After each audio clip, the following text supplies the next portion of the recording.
Donc nous sommes le 10 et nous allons commencer aujourd'hui la deuxième cours sur la plaidoirie à la vie, puisque le premier cours était très important, je crois, et en expliquant que la vie n'est pas ce que on peut souvent imaginer. La vie est réellement autre chose. Évidemment, si vous lisez la Bible, vous allez voir qu'il y a beaucoup de définitions différentes, ou je dirais pas de définitions, mais beaucoup d'applications différentes concernant la vie. Mais ce que nous avions déterminé là, dans le cours précédent, c'était que la vie, en réalité, ce n'est pas de respirer, ce n'est pas de manger, ce n'est pas de bouger. La vie, c'est fondamentalement l'être de Dieu divin qui permet que nous fassions ces choses. C'est pourquoi c'est très important de faire la part entre la vie divine fondamentale et ce que nous-mêmes nous sommes ici. C'est-à-dire que demain nous pouvons mourir, nous pouvons disparaître de cette terre, ça ne change rien que la vie est toujours présente. Parce que Dieu est la vie. D'ailleurs, Yeshua, le Mashiach, a dit « Je suis le chemin, la vérité et la vie ». Donc c'est très important de se rappeler que la vie fondamentalement, c'est l'essence divine, c'est Dieu lui-même, et il nous fait grâce, de façon absolument extraordinaire, de nous donner cette capacité d'avoir cette vie de Dieu. Et ce qui est terrible, terrible, c'est que les gens qui ne croient même pas en Dieu sont malgré tout dotés de la vie que Dieu leur a donnée. C'est-à-dire qu'il y a là un manque de reconnaissance absolument, mais inimaginable. Même pas se lever le matin de dire merci au Créateur de ce qu'il m'a permis, que sa vie me permette à moi de respirer, de penser, d'entendre, de manger. Ils croient que c'est quelque chose qui leur est dû ou quelque chose qui vient je ne sais d'où. Et ils ne se rendent pas compte qu'en réalité, même le méchant, lorsqu'il respire, c'est encore cette partie de Dieu qui lui permet de le faire. Donc je dis que ces gens ne se rendent même pas compte, en réalité, que le matin quand ils se lèvent, s'ils respirent, s'ils mangent, c'est parce que Dieu les a dotés de sa propre nature. C'est pas quelque chose de par hasard. Et le jour où ils vont mourir, l'esprit retourne à Dieu, nous dit la Bible. Donc la reconnaissance au Créateur de l'univers doit être absolument totale de notre part et de leur part. Et certains nous diront, mais moi je ne crois pas en Dieu, donc pourquoi je le remercierai? Et vous savez, dimanche passé, j'étais dans une église et je leur parlais justement, ou je leur redisais de nouveau, que ce n'est pas parce que tu crois ou que tu ne crois pas ne change strictement rien. Dieu est vivant, Dieu existe, même si tu n'y crois pas, l'existence de Dieu ne dépend de personne, ne dépend pas ni de la foi, ni de l'incrédulité. L'existence de Dieu, c'est l'existence de Dieu, parce que Dieu existe, point final. Et nous avons besoin, nous, vous et moi, évidemment, chaque matin, de se réveiller et de dire au Maître du monde et au Créateur, Maître du monde, merci, parce que tu m'as donné la vie. Et aujourd'hui, je respire encore, et mon cœur continue de battre dans ma poitrine, et mes poumons respirent, et me donnent de l'air, et rendent l'air, et me le donnent. Vous savez, la respiration, c'est quelque chose qui est une image de la vie, absolument incroyable. Tu prends et tu donnes. Tu prends et tu donnes. Et ce qui nous permet de vivre, en réalité, c'est le souffle, c'est l'air, ce qu'on appelle en hébreu le ruach, mes amis. Ce ruach que l'on appelle aussi l'esprit de Dieu. Tu le respires et tu le rends, tu le prends et tu le redonnes des milliers de fois par jour. Est-ce que tout cela ne vaut pas un grand merci au Créateur de l'univers? Vraiment, mes amis, nous ne pouvons que lui dire merci chaque matin. Chaque jour que nous vivons, chaque jour où nous respirons, nous lui disons merci. Mais voilà que aujourd'hui nous allons parler d'un thème qui est la vie de l'Adam. La semaine, dans le cours précédent, je vous avais parlé globalement de la connexion qu'il y a entre le Nefesh et le Chaya. Nefesh Chaya, c'est-à-dire une âme de vie. Et si tu retires le raya, il te reste le nefesh. Et lorsque le nefesh se déconnecte du raya, tu peux respirer, tu peux avoir ton cœur qui bat, mais tu es mort. Et ça, c'est quelque chose qui est terrible. Parce que lorsque la déconnexion se fait, la conscience également vient à mourir. Et progressivement, elle disparaît. Et lorsque la conscience disparaît, mes amis, alors il peut se produire n'importe quoi. Les gens n'ont même plus de réaction. Donc, le grand problème dont j'avais parlé, et qui est l'avortement, puisque c'est enlever la vie dans la matrice. J'étais surpris, je vous avoue surpris, que dans les commentaires qui ont été faits sur le cours, il y en a eu beaucoup, j'étais surpris de constater que peu de gens s'étaient opposés au cours. Certains ont dit non, là vous ne comprenez rien, vous ne savez pas ce que c'est que souffrir, enfin ils ne savent pas qui je suis, donc ils ne peuvent pas savoir ce que je connais. Mais bref, j'ai vu que peu de gens avaient réagi. Et dans une certaine mesure, j'étais assez content parce que je me suis dit, au moins il y a encore de la conscience qui fonctionne. Parce qu'il y a des gens qui n'ont même plus la conscience. On vous assassine. C'est vraiment le mot, c'est un meurtre. On vous assassine 230 000 enfants dans le sein de leur mère et on n'a même plus la conscience que c'est quelque chose de mauvais. C'est quelque chose de terrible, mes amis. Aujourd'hui, je voudrais vous parler du texte de Torah qui nous parle de la vie de l'Adam. Et je voudrais vous montrer la différence qu'il y a entre un animal qui lui aussi respire, lui aussi bouge, il entend, il a quelque chose, l'animal. C'est l'homme, on peut rappeler ça carrément, ce que Paul appelle l'homme animal, si vous voulez. Mais l'homme animal a quelque chose en plus que uniquement l'animalité. Il a, et c'est ce que nous allons lire dans le texte, et pour ce faire, nous allons prendre donc notre Bible, dans ou votre Torah, si vous l'avez en hébreu, et nous allons lire cela au chapitre 2. D'accord. Et au verset 7.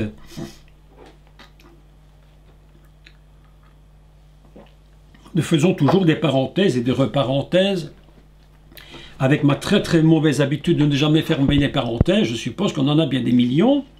Mais nous allons ouvrir de nouveau une nouvelle parenthèse et nous allons lire la création de l'Adam, parce que dans la Torah, en réalité, il y a donc plusieurs textes qui nous parlent de la création. Et beaucoup croient que la création, c'est le chapitre 1, verset 1, Dieu créa le ciel et la terre, etc. Mais au chapitre 2 et au verset 4, de nouveau, on nous réexplique la création d'une façon différente. Et dans le premier chapitre de Bereshit, on nous parle Dieu fit Adam, et puis il va le bénir, enfin tout ça vous connaissez maintenant, on en a parlé 1 milliard de fois, mais au chapitre 2, il va expliquer comment est créé cet Adam d'une façon extrêmement particulière et extrêmement importante. Et il faut de nouveau rouvrir une parenthèse, vous m'en excusez, mais dans la Torah, il y a quelque chose de très étrange que les rabbins nous font remarquer d'ailleurs, c'est que, en réalité, dans la Torah, il y a des fautes de conjugaison, parfois des fautes de grammaire, et si on devait mettre des points côté l'écriture de la Torah par rapport aux fautes, je crois qu'il n'y aurait pas beaucoup, sur 10, il n'y aurait pas grand-chose comme point, parce qu'il y a beaucoup d'erreurs qui sont dans la Torah. Mais ces erreurs sont volontaires. Ce n'est pas des erreurs par hasard, c'est des erreurs volontaires. J'en cite une qui me vient à l'esprit subitement, et d'ailleurs j'en avais fait un cours qui s'appelait « Lorsque le même », vous connaissez la lettre « même », en français le « m », lorsque le même est fautif. J'avais donné un cours sur cela il y a déjà au moins 2 années. Si vous l'avez écouté ou pas, je ne sais. Mais ça s'appelle lorsque le même est fautif, c'est-à-dire quand un même en fin de mot, il s'écrit en ce qu'on appelle en écriture sophite, c'est-à-dire d'une certaine manière dans son écriture, et lorsqu'il est au début ou au milieu d'un mot, il a une autre écriture. C'est la même lettre. Et voilà qu'une erreur apparaît que dans un mot, en plein milieu du mot, il est écrit comme si c'était la fin. Donc il y a une faute. C'est très surprenant, mais c'est parce que Dieu veut mettre l'accent sur quelque chose. Et ici, nous avons un cas particulier d'une faute grammaticale dans le texte de Torah. Et cette faute est très importante puisqu'elle va nous expliquer le secret de la connexion de l'homme avec Dieu, c'est-à-dire de la vie d'en bas avec la vie d'en haut. Comment capturer, si je puis dire, la vie d'en haut, l'unir à celle d'en bas pour que nous soyons absolument connectés à la vie céleste. C'est-à-dire que l'homme n'a aucune excuse pour ne pas être connecté avec le maître du monde. Il n'en a aucune parce qu'en réalité, il est naturellement créé pour la connexion avec la connexion. Donc nous lisons ensemble le texte maintenant au verset 7 du chapitre 2 du livre de Bereshit, c'est-à-dire la Genèse. Et je vous laisse prendre votre Bible ou votre Torah en français ou en hébreu, qu'importe, on explique de toute façon. Donc, c'est la recréation, on réexplique la création du monde et on ajoute un détail ou plusieurs détails concernant donc la création de l'Adam. Écoutez bien, j'ai pas dit de Adam et Ève, j'ai parlé de Adam, c'est-à-dire la notion fondamentale de l'humain sur la terre, contenant à la fois le féminin et le masculin. N'oubliez jamais, c'est très important cela. Et je lis. L'Éternel Dieu forma l'homme, donc l'Adam, on va dire l'Adam, c'est mieux, de la poussière de la terre. Il souffla dans ses narines un souffle de vie, Raïm, écoutez bien, la vie c'est Raï, mais ici Raïm avec deux Yud. Red, Yud, Yud, Mem, Raïm. Et l'homme devint une âme vivante. Nefesh Chayat. Donc, nous avons ici quelque chose de très surprenant dans le texte. Et là, les commentaires rabbiniques sont multiples, bien entendu, concernant ce texte, puisqu'il est dit Vaïtser Elohim, Vaïtser Adonai Elohim. Vaïtser traduit, il façonna l'homme. Il y a donc, au niveau de la création de l'humain, de l'Adam, il y a donc des niveaux de création. Il y a le niveau de la création tout en haut dans le céleste, c'est ce qu'on appelle bara, créé. Et puis il y a cet Adam créé dans le cœur même et dans le sein même de Dieu. Et puis il y a l'homme qui va être fait et l'homme qui va être sorti et qui va être littéralement façonné. Et voilà que nous avons ici un texte surprenant. Il est écrit Vaïtser. Vaïtser Adonai Elohim. Il façonna l'Éternel Dieu et Hahadam afar min Hahadama. Il a formé l'homme. Vaïtser, je voudrais vous dire quelques mots sur Vaïtser, parce que le mot est très intéressant. D'abord, parlons d'abord de la racine. Avant de parler de la faute qui est à l'intérieur du mot, parlons premièrement de la racine. La racine, trois consonnes, comme en général une racine de trilitère, de trois consonnes, tsadé, roche, resh et resh. Et ça se prononce tsaror. Tsaror. D'accord? Tsadé, resh, resh. Tsaror, c'est la racine de ce mot. Ce mot, évidemment, est traduit par façonner, ce qui est évidemment une bonne traduction. Mais ce mot a d'autres sens. Avant d'expliquer plus loin, je vous donne les différents sens. Et vous allez voir comme ça va nous éclairer sur quelques principes, sur le principe de la connexion. Alors, le premier, tsaror, si vous prenez la racine fondamentale, signifie lier ensemble. D'accord? Écoutez, vous allez voir ici comment Dieu va fonctionner. Moi, j'aime beaucoup la Torah, j'aime beaucoup l'hébreu, parce que c'est vraiment une langue géniale. Il y a des choses dans ce texte absolument extraordinaires. Donc, tsaror, racine fondamentale, liées ensemble. On peut aussi traduire attaché. On peut écrire également dans la conjugaison qu'on appelle le paal, on peut traduire garder. Paal encore, créer, former. Dans la conjugaison qui s'appelle le piel, on va traduire, produire ou fabriquer. Comme si Dieu avait pris son Adam, il le sort de la terre, il prend de la terre, de la boue, il met de l'eau, il fait une construction absolument unique que lui seul a le secret, évidemment. Il y a des gens qui voudraient savoir est-ce qu'il y a de la vie sur Mars. Mes amis, je vous dis, mais qu'est-ce que ça peut nous fiche qu'il y a de la vie sur Mars? Je vais vous dire la vérité. Je vais vous dire la vérité. Est-ce qu'il y a de la vie dans l'univers? Alors les gens cherchent, ils cherchent s'il y a de la vie dans l'univers. Ils envoient des satellites, des fusées, tout ce que tu imagines, coûte des milliards de dollars pour savoir s'il y a de la vie là-haut. Je te réponds sans argent, que je n'ai pas besoin de cet argent. Je te dis oui, il y a de la vie là-haut. Pourquoi? Parce que Dieu est là-haut. C'est lui qui tient l'univers dans ses mains. S'il n'était plus là, mais tout disparaît. Que m'importe qu'il pousse des fleurs sur Mars. Je te dis que si Mars existe, c'est parce que Dieu existe. Rien que la planète elle-même nous prouve que Dieu existe. Qu'est-ce que vous voulez? Ils sont en train de dépenser de l'argent, pourquoi? Il ferait mieux de dépenser leur argent à autre chose. Dieu existe et tu peux mettre tous les milliards que tu veux sur la terre, encore pendant 1 milliard d'années, ton argent ne suffira jamais à créer en toi la foi dont tu as besoin pour croire que Dieu existe. Le maître du monde existe, le créateur existe, que tu mettes de l'argent ou non. Moi je n'ai pas besoin d'en mettre, je le sais. Est-ce qu'il y a de la vie là-haut? Oui, il y a de la vie. Au Pihel, produire et fabriquer. Écoutez la suite maintenant. Une traduction très particulière dans une conjugaison qui s'appelle le nifal. Et là, ça signifie, écoutez bien, écoutez, être emballé. Pas dire je suis emballé, je suis content, hein, non, être emballé en emballage. Être emballé.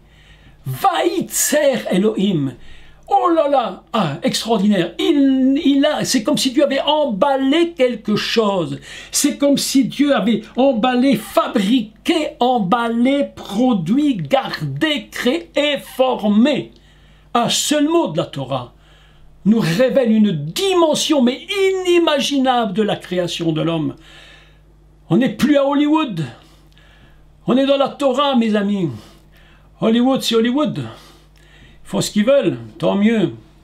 Mais moi, je vous dis que la Torah dépasse tout ce qu'on imagine. Une grandeur incroyable. Écoutez maintenant la suite. Vaïtser Elohim s'écrit normalement, avec un Yud. Vaïtser Elohim. Il a façonné Elohim. Il a façonné l'éternel Dieu. Mais voilà que lorsque l'on lit la Torah, une faute apparaît. Et quelle est cette faute? La faute qui est dans le mot, c'est qu'on a rajouté, d'apparence sans raison, un deuxième Yud. Et nous devons lire non plus Vaïtser, mais nous devrions lire, et je l'ai dit très lentement, Vaïtser, avec 2 Yud. Et le Yud, nous savons tous, évidemment, enfin je l'espère maintenant, depuis le temps qu'on l'enseigne, que le Yud, c'est la première lettre du nom divin. La première lettre de l'éternel. Yud, He, Vav, He. Et lorsque tu fais He et He égale Yud, 10. Et voilà que Vaïtser est écrit avec 2 Yud. Et là, les maîtres d'Israël nous font remarquer une faute dans le texte. Et ils nous disent, mais attention, pourquoi est-ce qu'il y a 2 Yud dans le texte? Pourquoi est-ce qu'il faut faire une faute spécifiquement? Celui qui connaît un peu l'hébreu, évidemment, lorsqu'il voit cela, tout de suite, s'il connaît, il a son œil qui est attiré vers la faute. Je ne sais pas, moi je donne un exemple complètement quelconque, enfin n'importe quoi. C'est comme si j'écrivais papa avec P-A-P-A-A. À la seconde que tu lis le mot, tu te dis, bah, il y a une faute. Résultat, ben, je te tire un demi-point. Tu n'es déjà plus dans 10. Je te tire un demi-point. Mais si celui qui connaît un peu l'hébreu se rend compte immédiatement qu'il y a une erreur dans le texte. Va-i itzer. Il a formé, il a créé, il a emballé son Adam au moment où il le sort de la poussière. Il le crée, il l'emballe, il l'enferme avec 2 yud. Et pourquoi lui met-il 2 yud? Voilà une question intéressante. Eh bien, mes amis, nous allons continuer la lecture pour comprendre pourquoi il y a 2 yud. Et je lis avec vous maintenant à partir du verset 8, chapitre 2 de Bereshit. Ça va? Vous me suivez bien? Vous êtes toujours là, hein? On ne s'abandonne pas, hein, en cours de route, hein? On s'accroche. Et nous lisons le verset 8, donc la suite. Donc il dit, il souffla dans ses narines un souffle de vie, et l'homme devint une âme vivante. Ou, littéralement traduit, et un souffle de vie, et l'homme pour une âme vivante. Écoutez, l'homme est conçu pour une âme vivante, littéralement traduit. Hein? Puis, verset 8, puis, l'Éternel Dieu, on est toujours, écoutez bien ceci, on est toujours dans la définition divine, l'Éternel Dieu. On ne parle pas uniquement de l'Éternel, on ne parle pas seulement de Elohim, on parle toujours des deux ensemble, pour bien nous montrer que le céleste est connecté avec la nature terrestre. L'Éternel Dieu planta un jardin en Éden du côté de l'Orient, et il y mit l'Adam qu'il avait formé. D'accord? Continue le texte. L'Éternel Dieu fit pousser du sol des arbres de toute espèce, agréables à voir et bons à manger, et l'arbre de la vie au milieu du jardin. Voilà quelque chose d'absolument important. Et l'arbre de la vie au milieu du jardin. Qu'est-ce que cela signifie?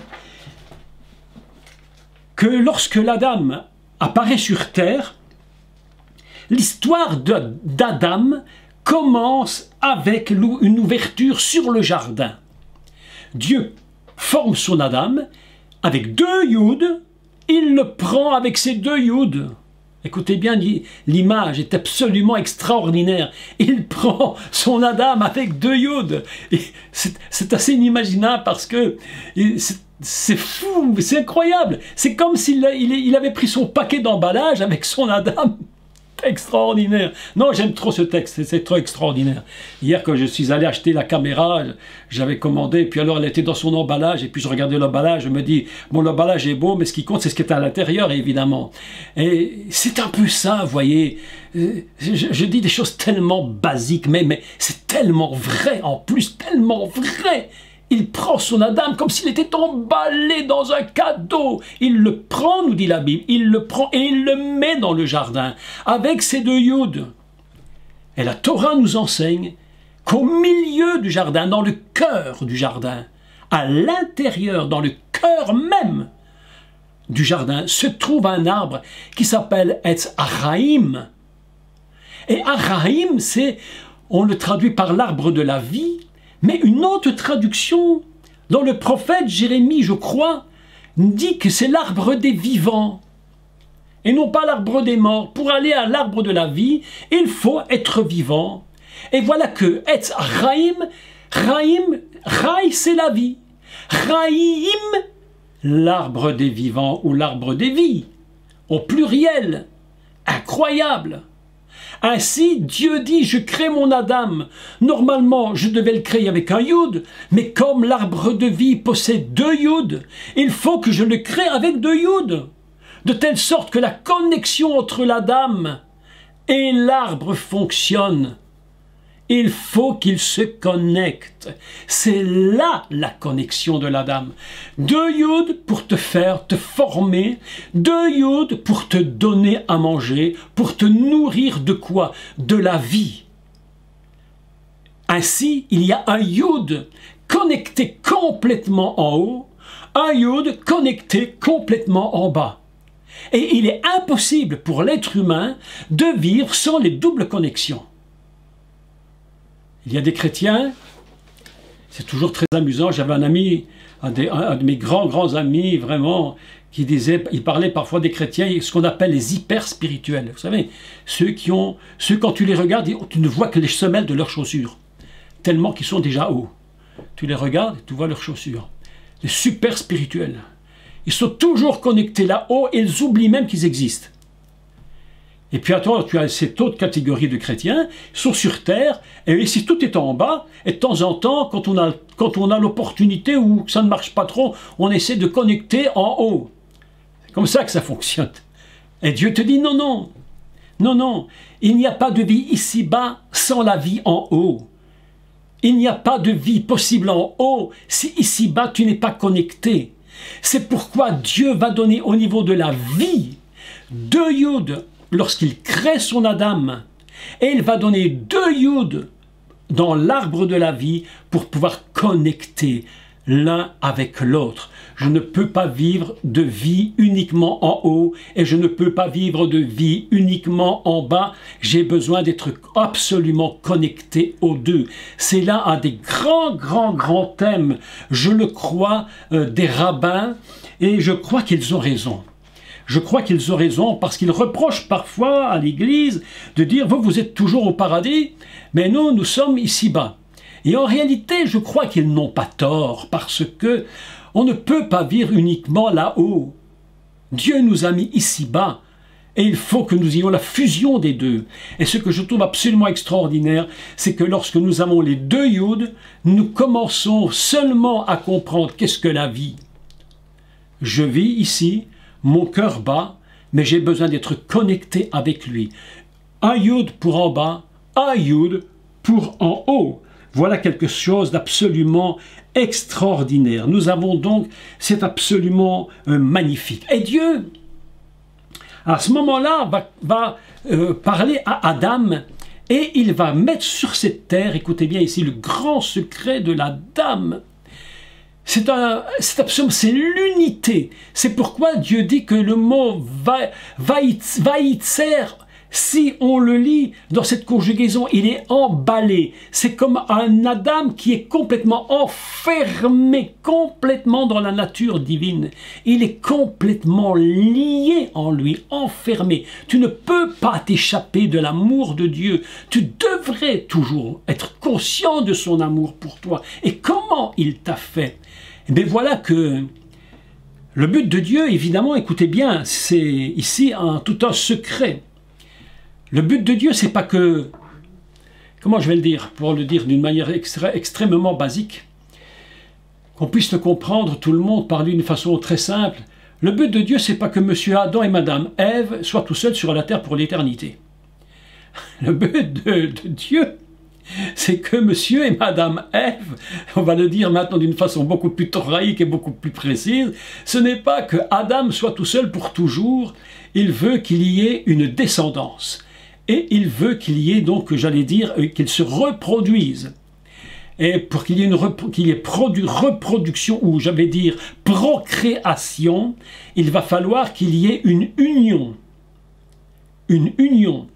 Donc Dieu va prendre, et je raccourcis tout maintenant, parce que sinon, ce n'est pas un cours destiné à cela, mais je raccourcis, Dieu va sortir de la dame la partie féminine, et il faut toujours bien savoir que la partie féminine, mes amis, elle est absolument gigantesque. C'est gigantesque.